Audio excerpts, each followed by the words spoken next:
Hello everyone, welcome to your channel Career Ladder. We started the chapter 8 of class 10 English supplementary book Footprints Without Feet, and the chapter is named as Bholi and it is written by K.A. Abbas. In the last video we covered its first part and जिसमें हमने देखा कि भोली जो एक छोटी सी बच्ची है जिसका नाम है रियल नेम है सुलेखा, ठीक है, वो स्कूल जाती है, उसको स्कूल ले जाया जाता है, उसके जो पिताजी हैं जिनका नाम है रामलाल, वो उसे स्कूल ले जाते हैं और उसको प्रॉब्लम क्या है कि वो स्टैमर करती है यानी ठीक से बोल नहीं पाती है, ठीक है। तो वो टीचर को हैंड ओवर करते हैं। तो वहां पे जो क्या होता है, जो टीचर है उसको बताती है, उसको नाम पूछती है, तो फाइनली वो हकलाते हुए अपना पूरा नाम बोलने में सक्सेसफुल हो जाती है और गांव के स्कूल में उसका एडमिशन करा दिया जाता है। तो चलिए आप आगे चलते हैं। दस द ईयर्स पास्ट, इस तरह से वर्ष बीतते गए, यानी भोली का जो एडमिशन है वो स्कूल में करा दिया गया और टीचर ने उसको कहा, एक छोटी सी बुक देते हुए कहा जो फुल ऑफ पिक्चर्स थी, कलरफुल पिक्चर से भरी हुई थी, कि जब तुम इसको पढ़ लोगी तो मैं इससे भी बड़ी किताब दूंगी और जब तुम पढ़ लोगी तो गांव में सबसे एजुकेटेड पर्सन होगी, ठीक है, तब तुम्हारी सब रेस्पेक्ट करेंगे। तो यहाँ से अब स्टोरी आगे बढ़ती है। इसी तरह से स्कूल में पढ़ते हुए ईयर्स पास, यानी अब वर्ष बीत रहे हैं। The village became a small town, जो विलेज है अब एक छोटा सा टाउन बन चुका है। The little primary school became a high school, जो लिटिल प्राइमरी स्कूल जिसमें भोली पढ़ रही थी वो अब हाई स्कूल बन गया। There were now a cinema under a tin shed and a cotton ginning mill, ginning यानी separating raw cotton from its seed. अब एक टिन शेड के नीचे एक सिनेमा हॉल भी वहां पे है और एक कॉटन गिनिंग मिल भी अब वहां पे गांव में है। The mail train began to stop at their railway station, जो मेल ट्रेन है अब वो गांव के रेलवे स्टेशन पर भी रुकने लगी।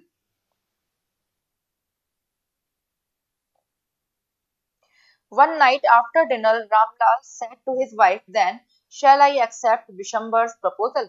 अब एक रात डिनर के बाद रामलाल अपनी वाइफ से कहते हैं, यानी भोली के जो पिताजी हैं, भोली की मदर से कहते हैं, तो क्या मैं विशंबर का प्रपोजल एक्सेप्ट कर लूं? अब ये विशंबर कौन है, देखते हैं आगे। Yes certainly his wife said, उनकी वाइफ यानी भोली की जो मदर है वो कहती है, हाँ बिल्कुल, Bholi will be lucky to get such a well to do bridegroom, Bholi बहुत लकी होगी अगर उसे ऐसा वेल टू डू यानी प्रॉस्पेरस ब्राइड ग्रूम मिलेगा। अब आप समझ गए होंगे कि ब्राइड ग्रूम कौन है, ये विशंबर कौन है। विशंबर वो ब्राइड ग्रूम है जिनका प्रपोजल मैरिज के लिए भोली के लिए आया हुआ है। A big shop, a house of his own, and I hear several thousand in the bank. तो उसकी मदर कहती हैं, तो जो ब्राइड ग्रूम यानी जो विशंबर है वो अच्छे खाते पीते घर के हैं। ए बिग शॉप, उनके पास एक बड़ा सा बड़ी सी शॉप है, अपना खुद का घर है और मैंने सुना है कि उनके पास बैंक में कई हजारों रुपए भी हैं। Moreover he is not asking for only dowry, dowry यानी money that a women's family gives to the man she is marrying in some culture. और सबसे बड़ी बात कि वो डाउरी नहीं मांग रहे हैं यानी दहेज नहीं मांग रहे हैं। That's right, but he is not so young you know. तो उसके फादर है जो रामलाल, वो कहते हैं कि बिल्कुल सही बात है, लेकिन वो इतने यंग नहीं है, almost the same age as I am, वो लगभग उतनी ही एज के हैं जितने की मैं। And he also limps, limps यानी to walk slowly with difficulty because one leg is injured. और सबसे बड़ी बात, ही ऑल्सो लिम्स यानी इनको चलने में प्रॉब्लम भी होती है। Moreover the children from his first wife are quite grown up, वो कहते हैं और इससे भी बड़ी बात ये है, जो विशंबर है उनकी जो फर्स्ट वाइफ थी उनके बच्चे भी अब बड़े हो चुके हैं।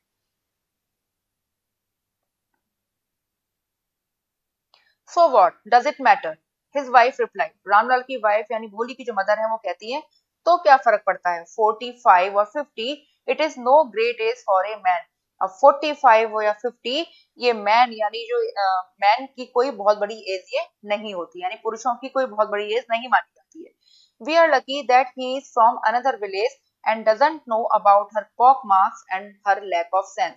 वी आर लकी, हम लकी हैं कि जो विशंबर हैं वो दूसरे गांव से हैं और वो भोली के पॉक मार्क्स और उसके लैक ऑफ सेंस के बारे में नहीं जानते।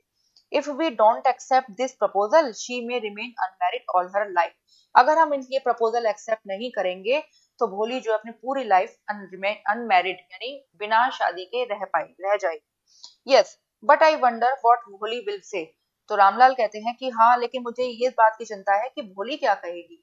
What will this witless one say, she is like a dumb cow, witless यानी foolish, stupid and dumb unable to speak. तो भोली की मदर कहती हैं अब वो बुद्धिहीन क्या कहेगी, she is like a dumb cow, वो तो एक गूंगी गाय के जैसी है। Maybe you're right muttered Ramlal, muttered to speak in his low quite and often angry voice that is difficult to hear. हम रामलाल जो है बुदबुदाते हुए कह सकते हैं, धीरे से बोलते हुए कह सकते हैं, बड़बड़ाते हैं। Maybe you are right, शायद तुम सही कह रही हो। In the other corner of the courtyard Bholi lay awake on her cot caught listening to her parents whispered conversation। Courtyard के दूसरे कोने में यानी आंगन के दूसरे कोने में भोली अपनी कॉट पर यानी अपने बेड पर लेटी हुई थी और अपने पेरेंट्स की जो विस्परिंग कन्वर्सेशन हो रही थी, विस्पर्ड कन्वर्सेशन, धीरे धीरे जो बातें हो रही थी उनको सुन रही थी। Vishambhar was a well-to-do grocer. Grocer, a person who sells food and other household supply. Vishambhar एक well-to-do यानी खाते पीते ग्रोसर थे, ठीक है। He came with a big party of friends and relations with him for the wedding। अब विशंबर जो है अपनी फ्रेंड्स की और अपने रिलेटिव्स की एक बहुत बड़ी पार्टी यानी एक बहुत बड़ी बारात लेकर आए वेडिंग के लिए। A brass band playing a popular tune from an Indian film headed the procession। Procession a number of people, vehicles, etc. that move slowly in a line, especially as a part of ceremony। यहाँ पर आप procession को बारात कह सकते हैं। एक brass band यानी जो बैंड है वो एक पॉपुलर ट्यून बजा रहा था, एक इंडियन फिल्म का गाना बजा रहा था जो बारात के आगे आगे चल रहा था। With the bridegroom riding A decorated horse, और जो ब्राइडग्रूम यानी जो दूल्हा यानी विशंबरनाथ जो था वो एक सजे हुए घोड़े पर था। Ramlal was overjoyed to see such pomp and splendor। pomp and splendor एक फ्रेज है that means great show that attracts admiration। Ramlal बहुत खुश थे कि उन्होंने इस तरह से ग्रेट शो यानी बहुत बड़ी बारात देखी थी इस तरह से, ठीक है, तो वो बहुत खुश थे। He had never dreamt that his fourth daughter would have such a great grand wedding। उन्होंने कभी सपने में भी नहीं सोचा था कि उनकी जो फोर्थ डॉटर यानी जो भोली है उसकी इतनी ग्रैंड वेडिंग होगी यानी बहुत बड़ी शादी होगी। Boli's elder sisters who had come for the occasion were envious of her luck। Envious wishing you had what another person had। जो भोली की जो बड़ी सिस्टर थी जो इस ओकेजन यानी भोली की शादी में आई हुई थी वो भी उसकी किस्मत से उसके लक से एनवियस हो रही थी यानी जेलसी फील कर रही थी। दैट इज ग्रोसरी शॉप आप कह सकते हैं। When the auspicious moment came, the priest said, bring the bride। Auspicious, favorable, happy or lucky, and bride, a woman who is about to get married or just got married, that is bride। When the auspicious moment come, यानी ये जब happy moment जब आया, priest कह सकते हैं आप, पंडित जी को कह सकते हैं, तो वो कहते हैं दुल्हन को लेके आओ। भोली clad in a red silken bridal dress was led to the bride's place near the sacred fire। clad यानी ड्रेस, भोली ने पहनी हुई थी रेड सिल्कन ब्राइडल ड्रेस पहनी हुई थी, उसको ब्राइड प्लेस यानी दुल्हन के प्लेस तक लाया गया near the sacred fire. Garland the bride, one of his friends prompted Vishambar Nath. Vishambar Nath के जो फ्रेंड्स थे prompted यानी सर to make someone decide to do something. Vishambar Nath के जो फ्रेंड्स उनमें से एक किसी फ्रेंड ने कहा garland the bride. Circular garland क्या होती है? Circular decoration made from flowers and leaves worn around the neck, यानी वो कहते हैं विशंबर नाथ से कि दुल्हन को माला पहनाओ, that is garland.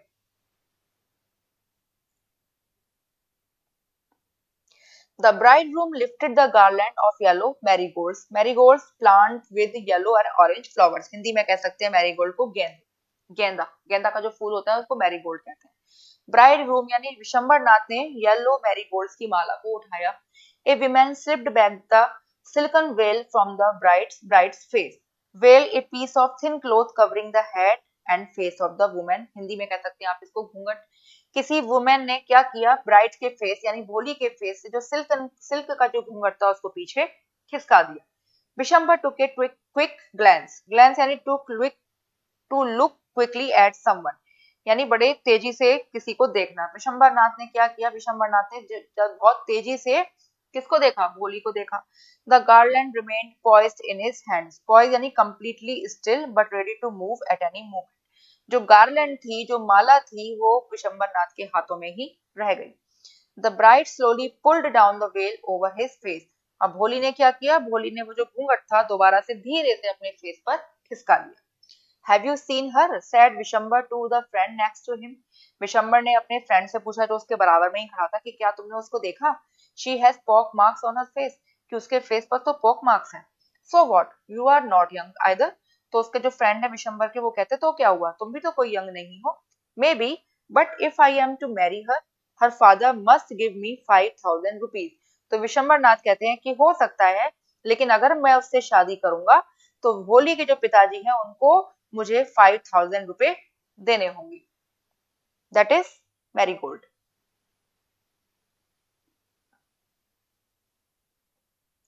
Ramlal went and placed his turban, his honor, and Vishambar's feet.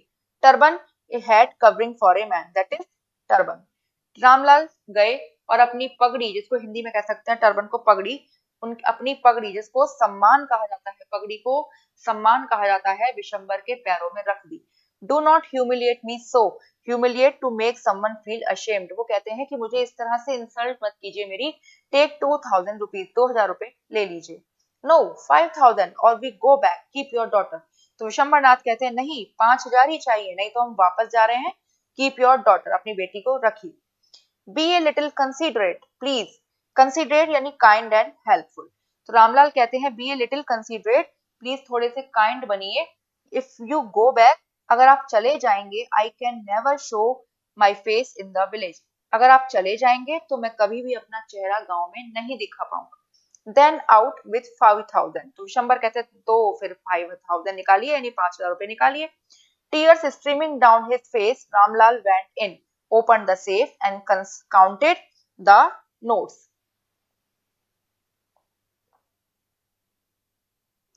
Tears streaming down his face, streaming to flow in large amount. अब रोते हुए जो रामलाल है वो अंदर जाते हैं अपने घर में, ओपन द सेफ, अपनी अलमीरा को खोलते हैं, and counted out the notes, और नोट्स जो है, रुपए हैं, उनको गिनते हैं।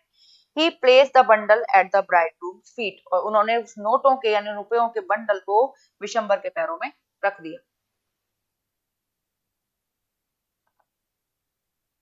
On Bishambar's greedy face appeared a triumphant smile, triumphant showing great pleasure or joy about a victory or success. Vishambar के ग्रीडी फेस यानी विशंबर के जो लालची फेस था, लालची चेहरे पर एक ट्रायम्फेंट स्माइल आ गई। इस तरह की स्माइल आ गई जैसे उसने कोई बहुत बड़ी चीज जीत रही हो, या उसकी कोई बहुत बड़ी जीत हुई हो। He had gambled and won. Gambler played a game for money. उस तरह से एक तरह से उसने गैम्बल किया था, पैसों के लिए गेम खेला था, एंड वन, और वो जीत गया। He announced, give me the garland. अब उसने अनाउंस किया विशंबर ने कि मुझे माला दो। Once again the veil was slipped back from the bride's face. अब एक बार फिर घूंघट जो है ब्राइड के फेस से हटाया गया, but this time her eyes were not downcast. Downcast and looking downwards. लेकिन इस बार भोली की आंखें नीचे नहीं देख रही थी। She was looking up, looking straight at her prospective husband. Prospective like to be or to be happen. She was looking up, वह ऊपर देख रही थी, ऊपर की तरफ देख रही थी, and looking straight her prospective husband, और अपने होने वाले हस्बैंड की आंखों में देख रही थी। And in her eyes there was neither anger nor hate, only cold contempt. Contempt means strong feeling of lack of respect for someone. लेकिन इस बार उसकी आंखों में ना तो गुस्सा था, ना हेट, ना की घृणा थी या नफरत थी, ओनली कोल्ड कंटेम्प्ट, केवल एक ऐसी फीलिंग थी कि जैसे कि वो विशंबर को लैक ऑफ रेस्पेक्ट की नजर से देख रही हो, यानी विशंबर के लिए उसकी आंखों में कोई भी रेस्पेक्ट नहीं थी। Vishambar raised the garland to place it round the bride's neck. अब विशंबर ने जो गार्लैंड, अपनी वो माला जो थी उसके हाथों में, वो उठाई ब्राइड की नेक यानी भोली के गले में डालने के लिए। But before he could do so, Bholi's hand struck out like a streak of lightning. Struck out to aim a sudden violent blow at someone, and streak of lightning extremely quickly. लेकिन इससे पहले कि वो जो विशंबर था वो माला भोली के गले में डाल पाता, भोली का हाथ बहुत तेजी से उठा, जैसे कि बिजली चमकती है, यानी बहुत तेजी से उठा, and the garland was flung into the fire. और जो विशंबर के हाथ में जो गार्लैंड थी, जो माला थी, वो सेक्रेट फायर में जाकर गिर गई। She got up and through away the well. अब भोली उठी और भोली ने जो अपना घूंघट है वो हटा दिया। पिताजी, said Bholi in a clear loud voice. Bholi बोलती है बिल्कुल साफ तेज आवाज में, पिताजी। And her father, mother, sister, brother, relations and neighbour were startled to hear her speak without even the slightest stammer, startled यानी सरप्राइज। और भोली ने जब जैसे ही कहा साफ क्लियर आवाज में पिताजी, तो उसके father, mother, sister, brother, relation, neighbour सब एकदम से सरप्राइज रह गए कि वो बिना बिना किसी हकलाहट के, बिना किसी स्टैमर के इतना क्लियर कैसे बोल रही है। पिताजी, take back your money, I am not going to marry this man. अब भोली जो है अपनी साफ आवाज में कहती है, पिताजी इस पैसे को वापस ले लीजिए, मैं इस आदमी से शादी नहीं करने जा रही।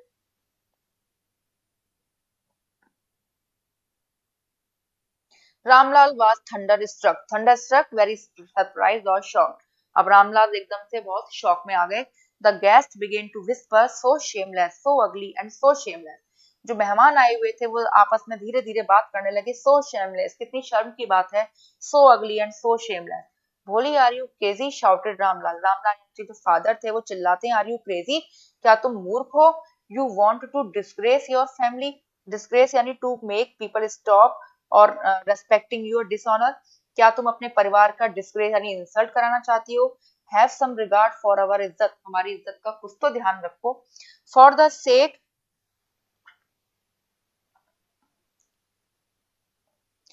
For the sake of your izzat, said Bholi. Bholi कहती है आपकी इज्जत के लिए ही तो I was willing to marry this lame old man. Lame यानी अनेबल टू वॉक। मैं इस लेम यानी आप कह सकते हैं लंगड़ा, कह सकते हैं आप हिंदी में, इस लंगड़े ओल्ड मैन के साथ शादी करने जा रही थी। But I will not have such A mean, greedy and contemptible coward as my husband. I won't, I won't, I won't. Contemptible, not deserving any respect at all. लेकिन मैं इस तरह के मीन यानी ग्रीडी यानी लालची, एंड नॉट डिजर्विंग रेस्पेक्टेबल यानी इतना जो ये किसी रेस्पेक्ट के लायक नहीं है, ये इंसान इतना कॉवर्ड है, इसको मैं अपने हस्बैंड के रूप में एक्सेप्ट बिल्कुल नहीं करूंगी। I want, I want, I want, मैं बिल्कुल नहीं करूंगी, नहीं करूंगी।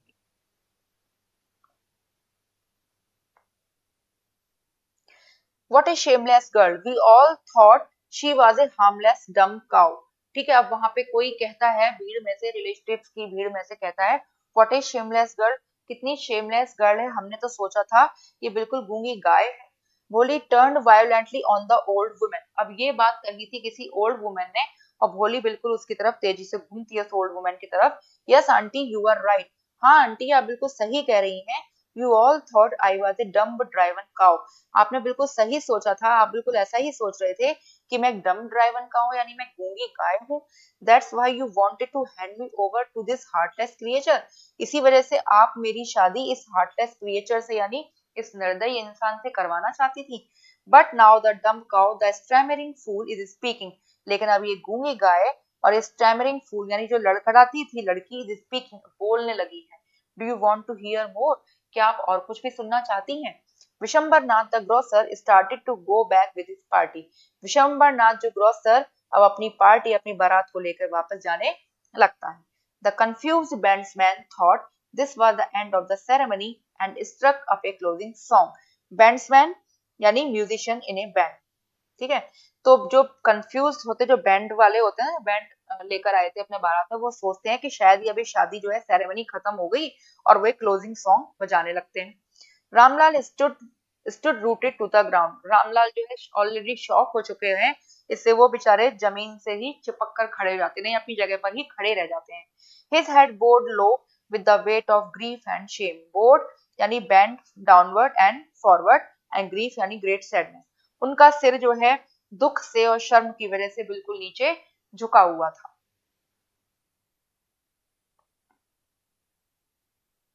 The flames of the sacred fire slowly died down. Sacred fire, जो sacred fire यानी जो अग्नि जो मंडप में शादी के लिए लगी हुई थी, वो फ्लेम धीरे धीरे बुझ जाती है। Everyone was gone. अब हर कोई चला गया। Ramlal turned to Bholi and said, "But what about you? No one will ever marry you now. What shall we do with you?" अब जो रामलाल है, जो उनके भोली के फादर हैं, भोली की तरफ घूमते हैं और कहते हैं, अब तुम्हारा क्या होगा? No one will ever marry you now, अब तुमसे कोई शादी नहीं करेगा। What shall we do with you, अब हम तुम्हारा क्या करें? And Sulekha said in a voice that was calm and steady. Bholi यानी जिसका नाम था सुलेखा, एक ऐसी वॉइस में कहती है जो बिल्कुल काम और स्टीडी यानी शांत और सधी हुई आवाज में, दृढ़ आवाज में कहती है, डोंट यू वरी पिताजी, आप चिंता मत कीजिए। In your old age I will serve you, and mother and I will teach in the same school where I learned so much. Isn't that right, ma'am? तो वो कहती है कि जब आप बूढ़े हो जाएंगे तो मैं आपकी और मदर की जो है सेवा करूंगी और उसी स्कूल में पढ़ाऊंगी जहां मैंने इतना सब कुछ सीखा। Isn't that right, ma'am? जो भोली की जो टीचर थी जिन्होंने उसको एनकरेज किया तो वो वहीं बराबर में खड़ी हुई है और उनसे पूछती है, बोली, Isn't that right, मैम? क्या मैम ये बिल्कुल सही बात है? The teacher had all along stood in a corner watching the drama. अब वो टीचर भी वहीं पर उस कॉर्नर में, एक कॉर्नर में खड़ी हुई थी जो पूरा ड्रामा देख रही थी। यस भोली, ऑफ कोर्स शी रिप्लाइड, वो कहती है हाँ भोली बिल्कुल। And in her smiling eyes was the light of a deep satisfaction that an artist feels when contemplating the completion of her masterpiece. Contemplating, thinking deeply about something. ठीक है, and in her smiling eyes, और teacher teacher की जो smiling eyes थी उसमें एक deep satisfaction दिखाई दे सकता था जो एक आर्टिस्ट फील करता है जब वो अपने किसी मास्टरपीस को, यानी अपनी किसी कह सकते हैं अपने किसी आर्ट वर्क को कंप्लीट कर लेते हैं। ठीक है, यानी टीचर को आज ऐसा प्राउड फील हो रहा था भोली के ऊपर, अपनी एजुकेशन के ऊपर, जो उन्होंने भोली को जो भी कुछ सिखाया। भोली, ये मास्टरपीस जो कहा गया है ये भोली के लिए ही कहा गया है। टीचर का मास्टरपीस था एक तरह से भोली। ठीक है, तो भोली को आज इस रूप में देखकर टीचर को डीप सेटिस्फेक्शन फील हो रहा था और उसके ऊपर वो प्राउड फील कर रही थी। तो आपको एक्सप्रेशन समझ में आ गई होगी आई थिंक। और इस स्टोरी से एक मोरल भी मिलती है। एक मोरल ये है कि एजुकेशन जो है बहुत जरूरी है सभी के लिए। एजुकेशन एक कॉन्फिडेंस पैदा करती है हर किसी में। ठीक है, तो आपको एक्सप्रेशन आई थिंक समझ में आ गई होगी। तो मिलते हैं आपसे नेक्स्ट वीडियो में, तो तब तक के लिए बाय बाय।